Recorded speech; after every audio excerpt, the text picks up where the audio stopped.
Hey everybody, I'm Christian with the Cox Science Center and Aquarium. In recognition of the 125th anniversary of Hugh Willoughby's daring adventure across the Everglades and 75th anniversary of Everglades National Park, the 2002 Willoughby Expedition Team has set off on a 130-mile canoe trek across the same path from October 27th through November 3rd. During this expedition, they will take photos and samples of the water to test for chemistry changes, pollutant substances, specifically microplastics, and modern effects surrounding this vital water system. This team also includes Science Center board member Harvey Oyer III. Let's go ahead and check in on the team and see what they've encountered today. All right. Hey guys, good morning. How is everyone? Good. How are you guys faring out? Pretty good. I don't know if you can see this, but Dak landed his helicopter on the dike, brought us more and water, taking away our garbage. And he brought 2 film crew who are filming Tracy doing her water experiments. Oh, that's very cool. Can you see? I don't know if you can see from my camera. I'm walking back towards the camp. Yes. So we're sitting here on the banks of the lovely L67. It was so romantic that they gave it a letter and a number. Yes, if you could tell us about the last 24 hours, I'm sure that everyone's excited to learn where you've been and maybe where you stayed the night. Okay, I'll give it a shot and Charlie can fill in the stuff I missed. So we left from the platform yesterday morning and we were going to make our way to the northeast across the Sawgrass to get to the L67 canal that Charlie just mentioned. We did do a little diversion to go to Willoughby Key, which is a tree island named after Hugh Willoughby. We thought as long as we're nearby, ought to do that. We weren't actually able to get on the island. It was so dense, there was nowhere to put your feet. And it was, water and thick sawgrass right up to the edges of it. So we got within about 20 feet of it, took a look at it, took a photograph, and then thought better of it and turned around and left. So that was a several mile distraction, but worth it. And then we made our way across the Sawgrass, and it was tougher than I think we had probably expected, maybe not tougher than Charlie expected. And the sun dropped on us. So for the second night in a row, we were in the dark, sawgrass over our head, trying to figure our way through. And there was only one connection point in 6 miles of L67. And Charlie had it marked with some orange tape. But getting there at 8:30 at night didn't help seeing the orange tape. So we were pretty much trapped in it. And Charlie heroically jumped out of his canoe and waded up to his neck and found a path through it and helped get the other boats through it. So we got back or up on this dike around 9:30 last night with, fairly tired people, but we made it and should be smoother. Hopefully we won't have 2 more nights in a row still in the sawgrass. So this is what it looked like where we came from. And right over there, that gap in the trees is where we popped out. And then now we're going to be getting into this airboat trail on the east side and heading east and then north. And we'll be going under the new bridges on 41, and we'll be sleeping on the north bank of the Tamiami Canal tonight. On your canoes right now, what kind of equipment do you have on there? I see that it looks like it's laden. We have a lot of testing gear in Tracy's canoe, and then the rest of us are just carrying the realities of life. clothes, a place to sleep, plenty of water, plenty of food. And we'll be traveling a little lighter after today because we'll be able to get resupplied by car. So we'll offload some of the stuff we don't need at that point, and we'll get replenished on a daily basis. So we'll only be carrying what we need for the day. And to add to that, very importantly, Dak, when he landed the helicopter this morning, had coolers with ice to take away Tracy's samples that need to remain refrigerated. They're ruined if they don't stay refrigerated. So he's going to fly those back to West Palm Beach and put them in a refrigerator. So that offloaded, 36 containers of water samples.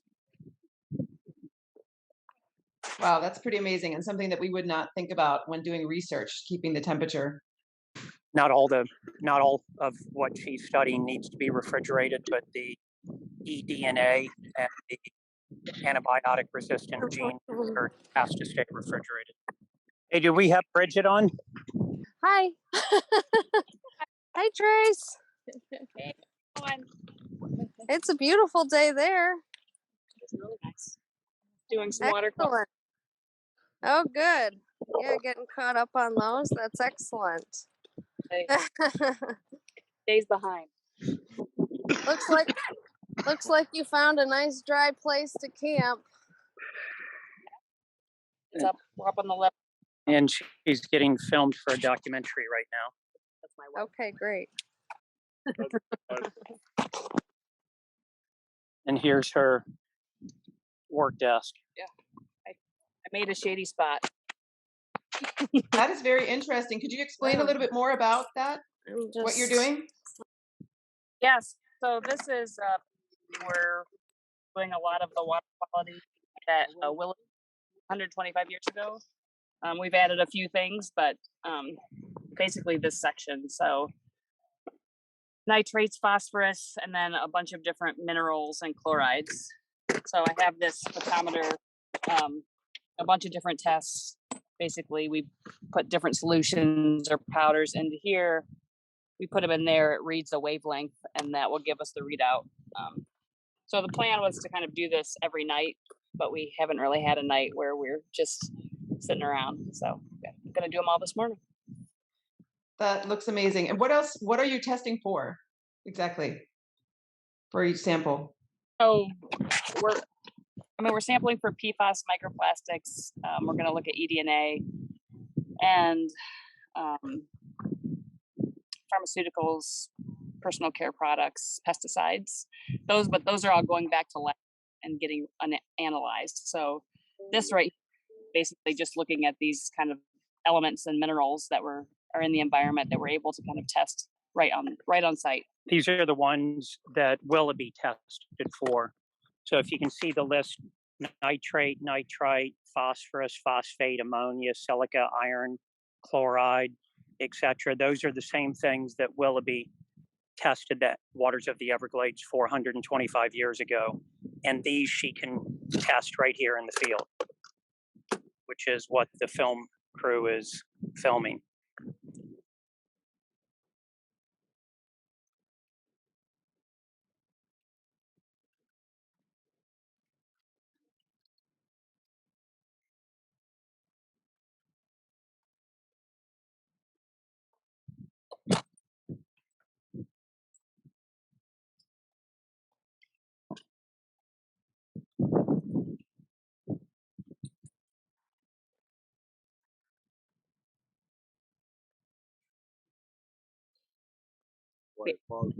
I know, right? We have to Long pregnant pause. dissolve this into the water. So there was one question from a 10th grader at Florida Virtual School, Sharma Marmouni. She asked about the water issues. What are the main water issues in the Everglades National Park? Oh, that's a loaded question. It is. I don't know if we know all of them, which is why Tracy and her colleagues are doing the research. I mean, we're very aware of the typical, phosphorus and nitrogen loading that's been in the news for half a century. but what Tracy and her colleagues are looking for, the things that are not tested for as often, the microplastics and the forever chemicals, eDNA, and those she will not have results until they go back to Gainesville to be analyzed. There's another student that had asked about POPs. Is there something called POPs? So POPs are organic pollutants, and so those are a lot of like the diesel fuels, some of the PFAS categorizes that. So that's one of the things that we're testing for. Those are more a lot of like the legacy contaminants. We're looking at newer emerging contaminants that haven't really been tested very much. Okay. Yeah, because it was Raymond Wong from 11th grade Suncoast Community High School. He had asked about the bioaccumulation of POPs within organisms of the Everglades. Yeah, so I mean, it's similar as with the compounds that basically a lot of them, especially like the PFAS chemicals, they're termed forever chemicals, and that's because they can stay in the environment for hundreds of years. So when animals take them up, basically they stay in the animal for a long time, and they're accumulating more and more of it. And then if another animal, then they accumulate. Because if a human or some a larger animal eats them, you can end up having accumulating them. So a lot of the we're looking for will accumulate and also be passed on that way. The PFAS are kind of the big one. Some of the pharmaceuticals actually break down quick, so they don't bioaccumulate much. But if they're staying at low level environment, they'll cause. Good question. Great, thank you. Yeah, we've got a lot of amazing questions on our the Cox Science Center Junior Willoughby competition. Carla, one thing we noted is Tracy and I have found several balloons, which is remarkable to find a tiny deflated balloon in hundreds of miles of Everglades. We found three of them today. And, if there's a message back to the Junior Willoughby contestants, it's releasing balloons into the air. They're going somewhere, and we're finding them in a really remote wetland. So I think there's lessons for all of our kids out there on use of glitter, plastic bottles, silverware, releasing balloons into the air. They all come down somewhere into our environment.